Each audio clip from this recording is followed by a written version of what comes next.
not welcome lah, lebih kurangnya not welcome lah. Not Bantuan welcome. dia satu benda Sampai dibilang not welcome, guys. dia macam itulah, ada sekatan-sekatan. Kita tak maulah benda tu sama-sama negara bukan dalam keadaan perang pun kan. Kenapa perlu disekat-sekat, dihalang?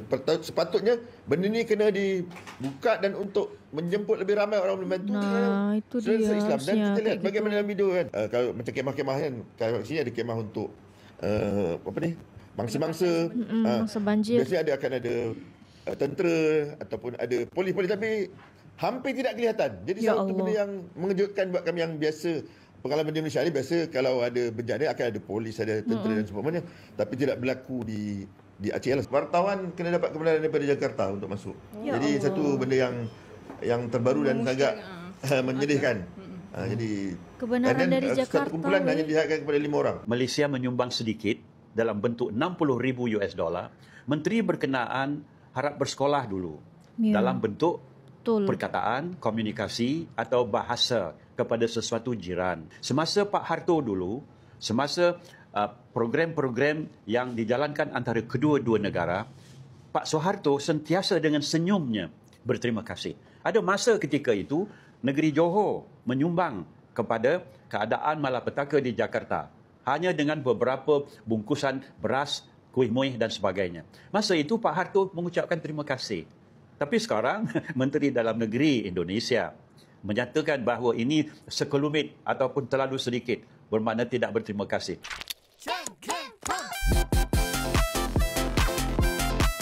Assalamualaikum, Elsa di sini. Hai guys, hai semua, halo tetangga, gimana kabar teman-teman semua? Semoga sehat selalu, semoga bahagia selalu, dan semoga hari teman-teman semua selalu good day. Selamat datang di channel YouTube Elsa Widianti Putri. Setelah kemarin kita udah mengulik dan mengulas tentang pernyataan dari Menteri Indonesia yang banyak banget melukai hati orang Malaysia khususnya, dan melukai hati orang Indonesia juga atas perkataan yang tidak pantas dilontarkan. Dan berita ini pun sudah sampai pada petinggi-petinggi Malaysia, salah satunya yaitu bekas Menteri Luar Negeri Malaysia dan bekas YDP Dewan Negara, yaitu Tan Sri Rais Yatim, yang memberikan tanggapan tentang pernyataan yang dilontarkan oleh Menteri Dalam Negeri Indonesia, yaitu Bapak Tito. Apa yang bisa beliau nasihatkan untuk Menteri Indonesia yang bernama Bapak Tito ini, guys? Ternyata 500 ton bantuan ke Aceh itu juga masih tersekat, dan NGO dari Malaysia itu masih kesulitan untuk masuk ke Aceh untuk memberikan bantuan itu, guys. Jadi marilah kita sama-sama doakan semoga bantuan yang diberikan oleh Malaysia ini bisa segera tersalurkan, dan mohon untuk pihak-pihak yang ada di sana untuk tidak melambatkan situasi gitu. Tapi sebelum dimulai video reaksinya, seperti biasa aku mau ajakin teman-teman semua dulu untuk subscribe channel ini dan aktifkan lonceng notifikasinya supaya tidak ketinggalan update terbaru dari channel ini. Dan bagi teman-teman yang mau request bisa banget DM di Instagram aku di @elsawidiantiputri. Oke, untuk pertama kita dengarkan dulu NGO Malaysia yang bongkar kesukaran untuk membantu Aceh. Kita nak ada kerjasama supaya semua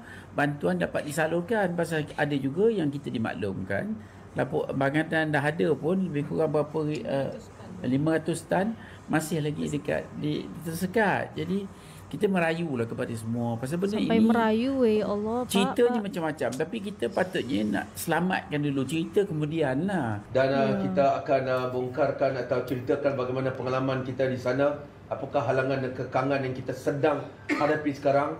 Ya, kita pun tahu media telah banyak ceritakan, dan hari ini kita bawa anda direct untuk kita dapat sendiri laporan daripada sana, insya-Allah. Mudah-mudahan apa yang kita lakukan ini mendapat rahmat dan mendapat kekuatan pada kita juga sendiri, dan mewujudkan satu tindakan yang kita untuk membantu rakan-rakan kita di sana. Kematian makin meningkat, ramai kubur-kubur dalam tanah yang tidak bertanda, semakin meningkat kebuluran dalam keadaan sangat nazak, dan berbagai lagi peristiwa. Tok Ki, silakan. Bismillahirrahmanirrahim. Assalamualaikum warahmatullahi wabarakatuh. Waalaikumsalam warahmatullahi wabarakatuh. Selamat pagi tuan-tuan dan puan-puan rakan media yang saya amat hargai. Pasal fakta yang pertama, kalau tak ada rakan media ni, kita tak tahulah ke mana kita nak pergi, nak buat apa. So alhamdulillah, dengan bantuan, sokongan, kerjasama tuan-tuan dan puan-puan sekalian, kita dapat melakukan sedikit apa yang kita mampu. kita pun kita lah PPIM especially, tapi kawan-kawan ni dah daripada merata tempat juga ni, orang-orang hebat semua ni bersama untuk buat sesuatu yang terbaik untuk kita menangani apa yang mungkin kita perlu buat di Aceh ya. Pasal ceritanya terlalu banyak. Cerita daripada cerita sedih, cerita daripada cerita pengurusan, cerita daripada keadaan yang macam tak ada jawapan. Macam tak ada jawapan pasal ada komen-komen yang kita dengar juga amat memilukan kita ya, dalam keadaan orang yang tertekan, penduduk Aceh yang amat tertekan. Kita lihat macam mana perjalanannya. Kita tak ada jawapan. Kita tak ada jawapannya. Contohnya macam mana dengarnya makanan dah ada pun tak boleh diedarkan. Mengenanya nak pergi pun banyak persoalan. Kejadian yang rupanya amat dahsyat. Kita dengar daripada mula-mula kita tengok dari TV daripada tak berapa nampak. Tapi bila kita hantar tim misi pertama minggu lepas, iaitu hari Isnin 9 hari bulan itu, Puan Khatijah pun menyertai bersama Muslim Care dengan Harmony Prihatin, kerjasama dengan PPIM dan kerjasama beliau. Rupanya lebih teruk dari apa yang tergambar sebelum tu, kan? Dengar cerita macam mana dia pokok kelapa tinggi tu katanya boleh petik pakai tangan dia. Maksudnya berapa tu meter dia punya lumpur ataupun tanah, berapa kaki, 20 kaki, 30 kaki dia punya lumpur punya dahsyat. Nak kata sungai, dari kecil sungai boleh membesar. Dan lagi yang terkejut tu, sungai mula di belakang rumah, dia boleh beralih jadi sungai ke depan rumah. Ya Allah. Macam mana? Rumah tak bergerak. Bukan rumah yang bergerak, sungai yang bergerak. Astagfirullah. Jadi ini benda-benda yang pelik yang maksudnya terlalu ekstrim lah benda yang berlaku ni. Dan benda ni tidak mungkin sekatan media mungkin, tapi bila pergi tu kita nampak sendiri bagaimana. Nanti mungkin Puan Khatijah boleh cerita dalam dia. Dan bantuan yang kita salurkan memang kecil lah. Memang kita pun tak sangka banyak. Sebab itu bila kita war-warkan pun masa mulanya tu sekadar macam mungkin macam banjir di Kelantan tahun 2015 apa saya bilang. Gitulah banjir besar gitu. Rupanya lebih daripada tu. Maksudnya bila pergi tu kita punya persediaan tu taklah sebesar yang kita jangkakan kan. Jadi tapi tak apa, kita pergi. Dan bila pergi dia dengar pula macam-macam apa tak dibenarkan, apa tak di not welcome lah, lebih kurangnya not welcome lah. Not welcome. Bantuan dia satu benda. Sampai dibilang not welcome guys. Udah datang ke Aceh tapi pas datang sana tuh not welcome. Mungkin dari segi pemerintahan di sana atau gimana gitu. Tak dibenarkan, apa tak di not welcome lah, lebih kurangnya not welcome lah. Bantuan dia satu benda yang mengejutkan lah. Sangat kontras dengan apa pengalaman NGO yang pergi ke lapangan. Itulah. So mungkin lepas ni kita nakkan sebenarnya kena buat satu move untuk mengembling tangan untuk membantu mereka. Sebagaimana di Gaza kan. Di Gaza tu dia macam itulah, ada sekatan-sekatan. Kita tak maulah benda tu sama-sama negara bukan dalam keadaan perang pun kan. Kenapa perlu disekat-sekat, dihalang? Sepatutnya benda ni kena dibuka dan untuk menjemput lebih ramai orang membantu. Nah, itu dia. Se-Islam. Dan kita lihat bagaimana dalam video kan. Se-Islam, orang seagama. Orang berkilometer nak jalan, semata-mata nak ambil beras je. Itu yang maksudnya dah kritikal lah tu. Orang boleh sanggup berjalan sampai 5 kilometer nak ambil beras. Ada dah terlalu lapar tu. Kalau tak biasanya tak perlulah, benda-benda memang akan ada sampai bantuan dan jadi ini benda-benda. Dan pengalaman bila di sana tu lah saya dengar kurang kalau macam kemah-kemah kan, kalau sini ada kemah untuk apa ni, mangsa-mangsa, mangsa banjir. biasanya akan ada tentera ataupun ada polis-polis, tapi hampir tidak kelihatan. Jadi satu benda yang mengejutkan buat kami yang biasa pengalaman di Malaysia ni. Biasa kalau ada bencana akan ada polis, ada tentera dan sebagainya, tapi tidak berlaku di Aceh lah. So itulah yang sedikit mungkin nanti mungkin Khatijah boleh cerita lanjutnya.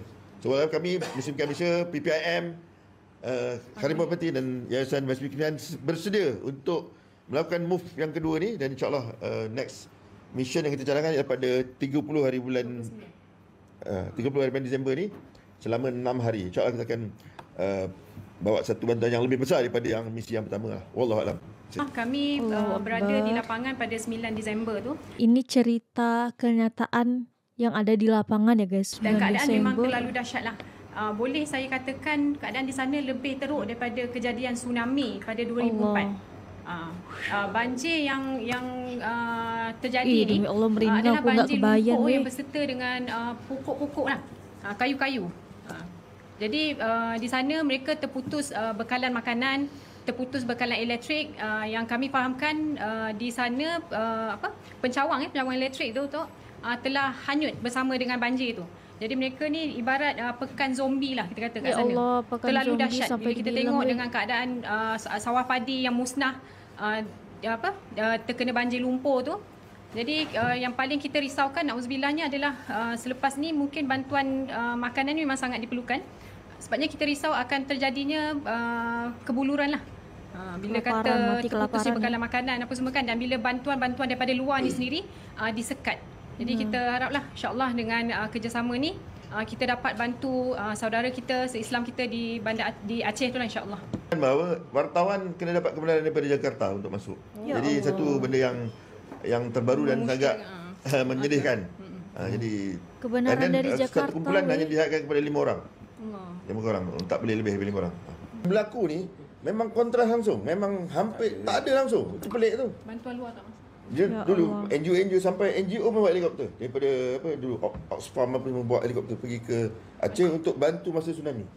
Jadi kalau memang tak ada, memang malang lah. Sebab saya sendiri naik Nuri masa tu untuk bantu daripada Bandar Aceh ke Melabur naik helikopter Malaysia Nuri.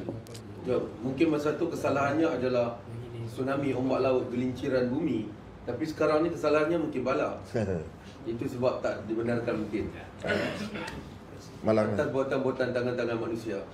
Jadi kita lihat sendiri ya, bagaimana kita di Malaysia ni juga menghadapi peristiwa yang sama.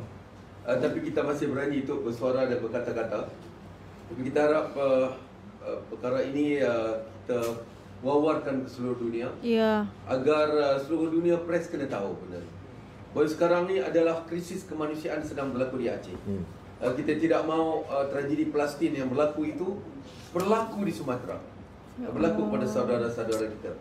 Ya, kita harap pada rakan-rakan media menulis dengan berani sikit supaya kita boleh menggerakkan ya usaha-usaha untuk membantu rakyat Aceh insya-Allah. Di sini negara Aceh Darussalam berbicara kepada NGO agar segera mendatangi negara kami. Kami sangat membutuhkan bantuan pangan, sembako. Kami di Aceh dan bahkan pemerintah Aceh sendiri sudah tidak mampu untuk Bendera menanggulangi putih ini. loh. Udah Bukan berkibar. sudah tidak mampu, memang tidak mampu. Kalau tidak ada awak media, mungkin masyarakat Aceh tertutup dan tidak diketahui oleh luar. Yang kita sayangkan adalah setelah terjadinya banjir dan musnah segala harta benda, rumah-rumah musnah, tempat tinggal semua menjadi lautan, menjadi tempat kayu-kayuan, tempat sampah. Mereka tidak ada tempat untuk berlindung. Bahkan makanan pun tidak ada. Ada yang tidak diketahui, yang tidak sampai media ke sana. Tertutup, terutama daerah-daerah Benar Meriah, daerah Takengon, Aceh Teming, Aceh Utara sebagian. Kalau Biren sudah mulai lancar. Banyak kawan-kawan kita yang sampai saat ini belum mendapatkan bantuan apa-apa. Hanya dari korban membantu korban. Ya Allah. Dan ini tidak bisa dilakukan oleh korban dengan menempuh, dengan membawa kendaraan, harus Puluhan berjalan kilo, kaki. Karena apa? Jalan kaki. Karena yang pertama jalan tidak ada, akses jalan tidak ada. Setelah itu, kalaupun ada jalan, di situ banyak kayu-kayu yang melintang, yang mereka tidak sanggup untuk mengangkat. Sementara alat berat untuk mengangkat itu tidak akan mampu mereka lakukan kalau tidak ada bantuan dari pemerintah. Iya. Kami dari Lembaga Aceh Bersatu yang membawa bantuan harus mendaki jalan yang terjal. Bahkan ada mobil kami yang jatuh ke jurang dan kawan-kawan yang meninggal dunia. Mereka yang membawa bantuan. Meninggal dunia ada 8 orang. Ya Allah. Karena mengantarkan bantuan itu. Mereka tidak memikirkan diri mereka meninggal. Nyawa mereka serahkan.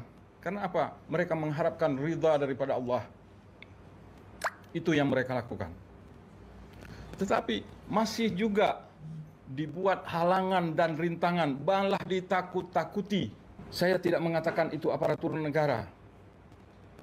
Tapi mereka ditakut-takuti dengan administrasi yang tidak masuk akal. Ada biaya admin. Inilah yang sebetulnya harus diketahui oleh dunia luar bahwa kami masyarakat Aceh sekarang sangat memerlukan bantuan tersebut. Terutama makanan, obat-obatan, apalagi yang lain. Apalagi kalau kita ceritakan dengan bayi-bayi yang baru lahir, orang-orang yang sakit, siapa yang mengantarkan ke sana? Helikopter juga yang turun hanya di landasan itu, selanjutnya keluar. Mereka tidak ke tempat, ke pelosok-pelosok itu tidak masuk. Apakah kita menunggu saudara-saudara kita itu tinggal mayat baru kita datangkan bantuan? Banyak mobil-mobil sekarang yang tertimbun lumpur yang belum diangkat. Itu harus diangkat dengan alat berat. Kalau pemerintah Aceh, apalagi dibebankan dengan pemerintah kabupaten, pemerintah daerah, bukan pemerintah provinsi, itu sangat mustahil. Bagaimana penderitaan orang Aceh yang di dalam keadaan hujan, tanpa tenda, tanpa makanan, tanpa minuman, dan tidak lama lagi mungkin nyamuk pun berkeliaran, mereka pun kalambu pun tidak ada. Ini sangat dahsyat. Ini adalah mungkin orang mengatakan ini cobaan bagi masyarakat Aceh. Tetapi sebetulnya bukan. Ini cobaan juga bagi kita. Kita semua. Kita yang punya kemampuan, sejauh mana kita mampu untuk membantu mereka. Kami selaku masyarakat Aceh, yang kebetulan saya hari ini hadir di Malaysia, hadir di sini. Saya untuk hari ini hanya mampu berbicara, hanya mampu menyampaikan. Inilah yang saya mampu untuk saat ini. Mungkin nanti di sana bagaimana saya membicarakan dengan pemerintah Aceh, saya insya Allah akan saya lakukan. Begitu juga dengan NGO di sini. Apa yang harus kami buat, itu akan kami buat walaupun sekecil apapun. Karena inilah yang akan kami pertanggungjawabkan nanti di Yaumil Mahsyar. Kami ingin membantu saudara-saudara kami yang teraniaya, tapi ini belum mampu karena ada halangan-halangan atau sekatan-sekatan yang dibuat oleh mereka. Sehingga kami tidak bisa melakukan itu. Tidak ada kemampuan bagi kami, ya Allah. La haula wa la quwata illa billah. Kecuali Engkau, ya Allah. Jadi dalam hal ini, juga saya mengharapkan kepada masyarakat Aceh yang ada di Aceh, yang ada dalam penderitaan sekarang. Saudara-saudara saya, ketahuilah. Anda di situ sekarang, walaupun Anda mengatakan jauh dari masyarakat, terisolir, ketahuilah, Allah beserta Anda sekarang. Anda mohon kepada Allah. Kita punya Allah. Kita punya Allah. Kita punya Allah. Masih ada Allah di sana. Mohonlah kepada Allah. Di saat Allah berkehendak, tidak ada yang tidak mungkin. Tidak ada yang mustahil. Mintalah apa yang Anda inginkan. Mohonlah apa yang Anda mau. Allah mendengar Anda. Wahai saudara saya, rakyat Aceh yang saya cintai, doa Anda dikabulkan oleh Allah. Para malaikat Allah utus untuk Anda. Tinggal Anda dekatkan diri kepada Allah, mohon kepada Allah supaya Allah menggerakkan hati masyarakat dunia internasional untuk membantu Anda. Di saat Allah turun tangan, sehebat Fir'aun pun tidak akan mampu melawan Anda. Apapun cobaan kita, jangan lepas iman di dada. Karena tujuan kita adalah hidup ini akan mati, dan setelah mati kita harus mendapatkan ridha daripada Allah. Kalau Allah memberi kita keridhaan, maka kita akan mendapatkan syurga. Syurga itu lebih berharga daripada dunia dan isinya. Walaupun iman kita hanya sebesar jarah, bila Allah masukkan kita ke dalam surga, maka dunia dan isinya ini tidak ada artinya. Kalaupun saat ini Allah kehendaki saya mati hari ini, tapi dengan jaminan saya surga, kalau saya digilas sekalipun, insya Allah saya siap. Jadi saudara-saudara kita yang telah berjuang, memperjuangkan keselamatan Anda sebagai rakyat Aceh, yang mereka yang meninggal insya Allah mendapatkan balasan daripada Allah Subhanahu wa taala. Begitu juga kepada saudara-saudara saya yang ada di Malaysia, yang seiman seagama.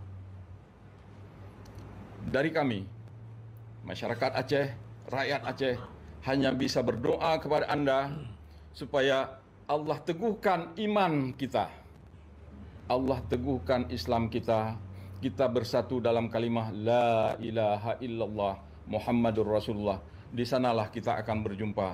Kami masyarakat Aceh untuk saat ini hanya bisa berdoa untuk keselamatan kita semua.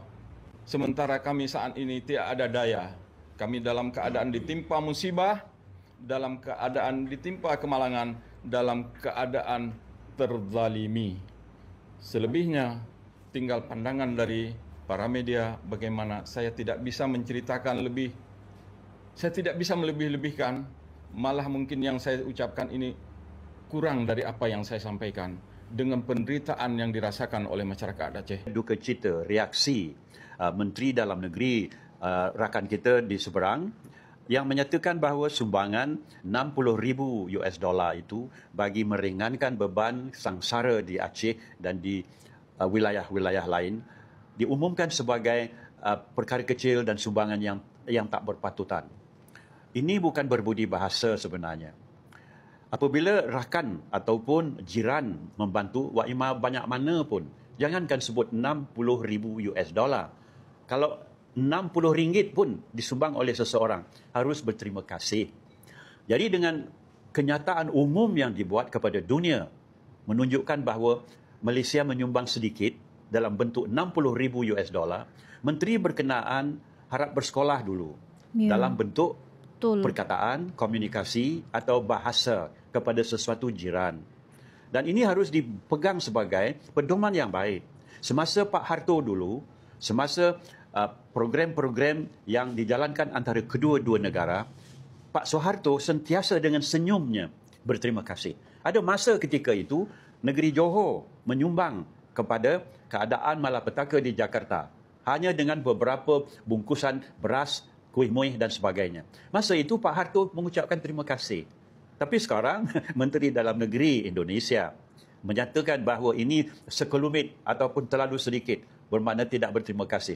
Ini yang kita sarankan, pelajarilah balik petua-petua yang diajarkan oleh nenek moyang kita dahulu sebelum kita masing-masing merdeka tahun 45 dengan tahun 57. Dan kembali kepada pangkal budi bahasa kita. Bila orang memberi, kita merasa. Bila orang merasa, kita pun bersukacita.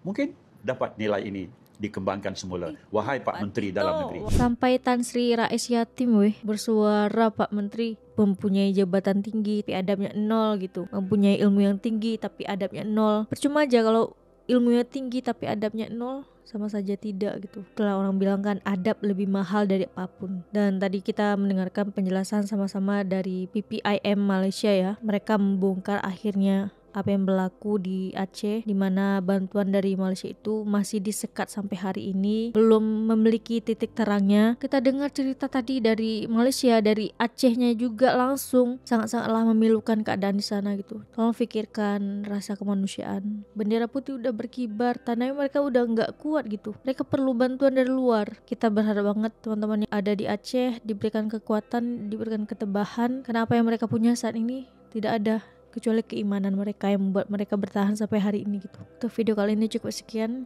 Kita ketemu lagi di next video. Assalamualaikum.